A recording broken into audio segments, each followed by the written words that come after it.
Sacramento, 1883.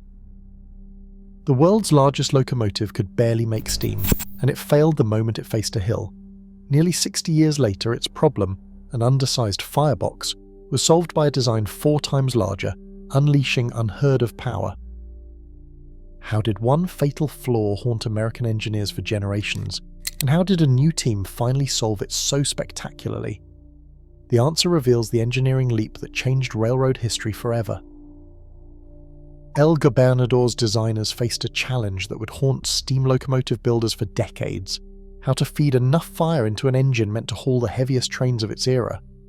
The locomotive's 10 massive driving wheels demanded power, but the firebox, the heart of any steam engine, was trapped by the very design meant to make it strong.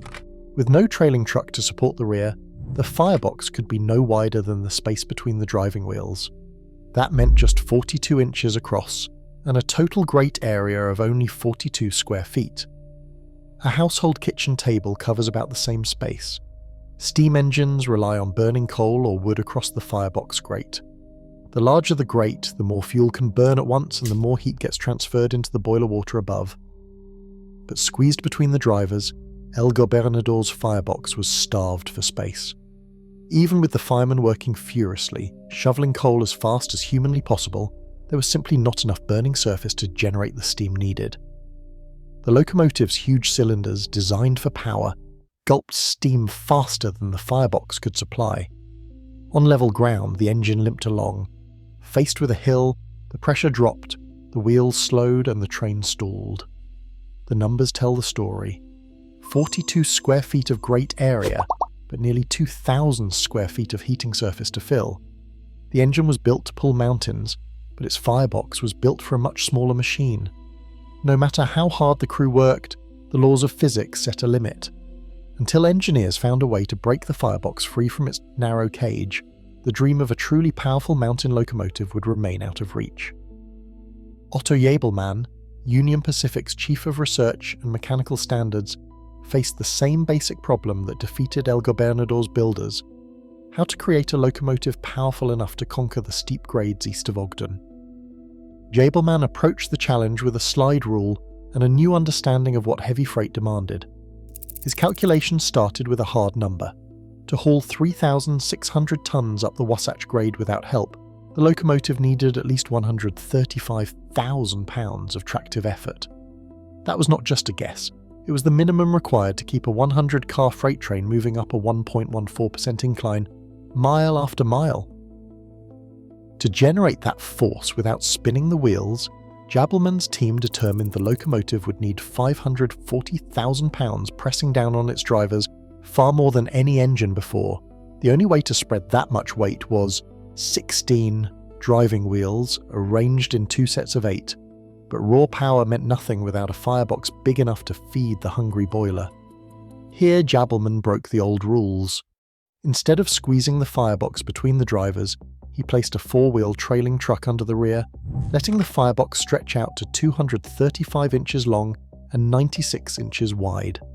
That gave a grate area of 150 square feet, over 3 times the size of El Gobernador's, and more than enough to keep steam pressure high even on the longest climbs.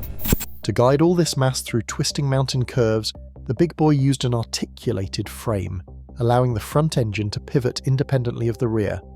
This design let a locomotive 132 feet long thread its way around 20-degree bends, something unimaginable with a rigid frame. Jabelmann's math did not just solve a problem, it set the blueprint for the most ambitious steam locomotive ever built. American Locomotive Company's Schenectady plant became the heart of a massive operation in 1941. 25 locomotives, each weighing over 1 million pounds, moved down the assembly lines in 2 waves. First engines numbered 4,000 through 4,019 in 1941, then a final batch of 5 in late 1944. Each one cost Union Pacific $265,174, a figure that would reach nearly $5.7 million today. The sheer scale of the project demanded precision and speed, with wartime urgency pushing both workers and management. As the first engine neared completion, an anonymous worker picked up a piece of chalk and scrawled 2 words, "Big Boy," across the fresh black paint of the smokebox. Union Pacific's executives had planned to call these giants the Wasatch class, but the nickname stuck. The name captured the spirit of the machine, bold, direct, impossible to ignore. On September 5, 1941, Big Boy number 4000 left Schenectady for Omaha. It was the first of a new breed, built not just for power, but for the kind of work that would define an era. Big Boy's raw numbers define the scale of its achievement. The locomotive stretched 132 feet, 9 1/4 inches from coupler to coupler, longer than a dozen city buses lined up end to end. Fully loaded and ready to run, it tipped the scales at 1,208,750 pounds. That is heavier than a Boeing 747-100 sitting empty on the tarmac. Beneath its massive boiler, 16 driving wheels, each 68 inches in diameter, gripped the rails. 4 cylinders, each measuring 23 3/4 inches across with a 32-inch stroke, converted the pressure of steam into relentless forward motion. The boiler itself operated at 300 pounds per square inch, channeling the power to every moving part. Coal was fed from a tender holding 28 tons, with a water capacity of 25,000 gallons. At full throttle, Big Boy could reach 80 miles per hour, though it was most often seen pounding up grades at a steady 35 to 50 miles per hour. Tractive effort measured 135,375 pounds, over 4 times what El Gobernador could muster. Every figure on the specification sheet speaks to a machine built not just for show, but for the hardest work the rails could demand. Union Pacific's Big Boy was built for one job: hauling massive freight trains over the Wasatch Mountains without breaking a sweat. The numbers alone tell the story. On the steep 1.14% grade between Ogden and Green River, these locomotives routinely handled 4,200-ton trains, hundreds of loaded cars stretching for nearly a mile. Dispatcher sheets from the war years list Big Boys pulling 65 cars at a time with no helpers needed. On April 2nd, 1943, engine number 4014 delivered a 5,530 horsepower performance, moving a loaded train up the mountain in a single, unbroken run. The crews who worked these giants left no doubt about their reputation. One brakeman called it the best mountain engine we ever had. A fireman, after a long day climbing the grades, put it bluntly. They can say all they want about the diesels, but these sons of bitches are tough to beat on the hill. Oral histories echo the same pride. Big Boy was the machine that finally matched the scale of Western railroading. For the first time, a single locomotive could conquer the mountain with a full load, steam pressure steady, wheels gripping the rails, and the dispatcher's log showing the job done on time. In 1946, Union Pacific sent Big Boy number 4005 into the shops for an experiment. The goal was to convert the massive locomotive from coal to oil, hoping to simplify fueling and reduce the labour of hand firing. But the Big Boy's firebox, built for Wyoming coal and stretching 150 square feet, proved too much for a single oil burner. Heat gathered in pockets, leaving cold corners and uneven steam. After 2 years of trial and frustration, the railroad returned 4005 to coal, while smaller challengers handled oil with fewer problems. The Big Boy's design had found its boundary. By the late 1950s, diesel locomotives offered lower costs and simpler maintenance.